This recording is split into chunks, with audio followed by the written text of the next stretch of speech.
Hi friends, welcome to Healthy Cooking Channel.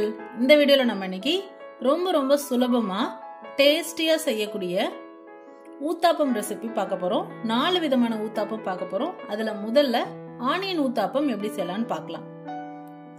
Dosa தவா heat பண்ணிட்டு மாவு 1.5 கரண்டி அளவுக்கு கொஞ்சம் நல்லா மெதுமெதுன்னு மொத்தமா ஊத்திக்கோங்க. அப்பதான் ஊத்தாப்பத்துக்கு நல்லா இருக்கும். அடுத்தது பொடியா நறுக்கின பெரிய வெங்காயம். நமக்கு வெங்காயம் ஃப்ளேவர் எந்த அளவுக்கு பிடிக்குமோ அந்த அளவுக்கு தூவி எடுத்துக்கலாம். எண்ணெய் எப்பவுமே நம்ம தோசைக்கு ஊத்துறதை விட கொஞ்சம் சேர்த்து ஊற்றணும். எண்ணெய் விட்டுட்டு கொஞ்சம் அந்த வெங்காயத்தெல்லாம் அழுத்தி விட்டுக்கோங்க.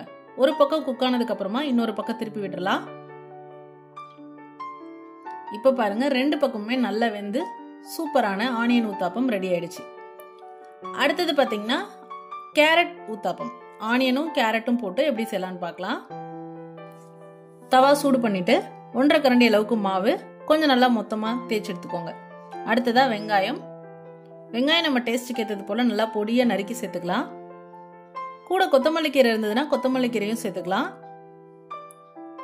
அடுத்ததா துருவி வச்சிருக்கக்கூடிய கேரட் சேர்த்துட்டு எண்ணெய் விட்டுக்கலாம். லைட்டா அழுத்தி விட்டுக்கோங்க. ஒரு பக்கம் வெந்ததுக்கு அப்புறமா திருப்பி விட்டுக்கோங்க. கேரட் கொஞ்சம் ஸ்வீட் டேஸ்ட் இருக்கனால லைட்டா அடிப்பிடிக்கும். அதனால திருப்பி போட்டதுக்கு அப்புறம் கூட கொஞ்சமா எண்ணெய் விட்டுக்கோங்க. அவ்வளவுதான், வெந்ததுக்கு அப்புறம் எடுத்துடலாம். சுவையான கேரட் ஊத்தாப்பம் ரெடி. அடுத்த வெரைட்டி பாத்தீங்கன்னா பொடி ஊத்தாப்பம்.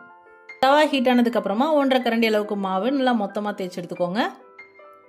ஃபர்ஸ்ட் பொடியா நறுக்கி வச்சிருக்கக்கூடிய வெங்காயத்தை தூவிக்கலாம்.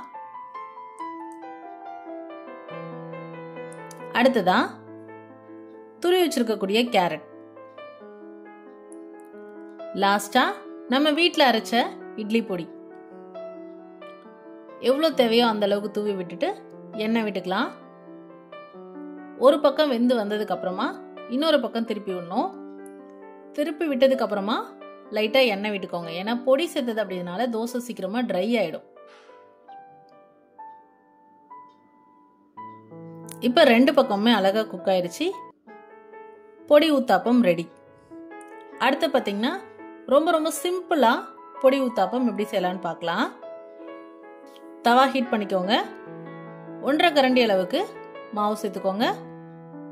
அடுத்ததா வெறுமனே பொடி மட்டும் தூவிட்டு நல்ல எண்ணெயோ இல்லை நெய்யோ விட்டுட்டு நம்ம ஒரு பக்கம் வெந்ததுக்கு அப்புறம் இன்னொரு பக்கம் திருப்பி விட்டு எடுத்துடலாம். இப்போ ஒரு சைடு குக் ஆயிடுச்சு.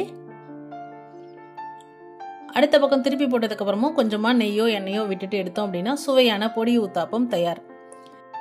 இந்த வீடியோல நம்ம இன்னைக்கு 4 விதமான ஊத்தாப்பம் ரெசிபி எப்படி செய்யலாம்னு பார்த்தோம். இது நிறைய பேருக்கு பாத்தீங்கன்னா ரொம்ப சிம்பிளான ரெசிபியா ஃபீல் ஆகும். பட் இப்பதான் புதுசா சமையல் கத்துக்கிறாங்க அப்படின்னா அவங்களுக்கெல்லாம் இது யூஸ்ஃபுல்லா இருக்கும்.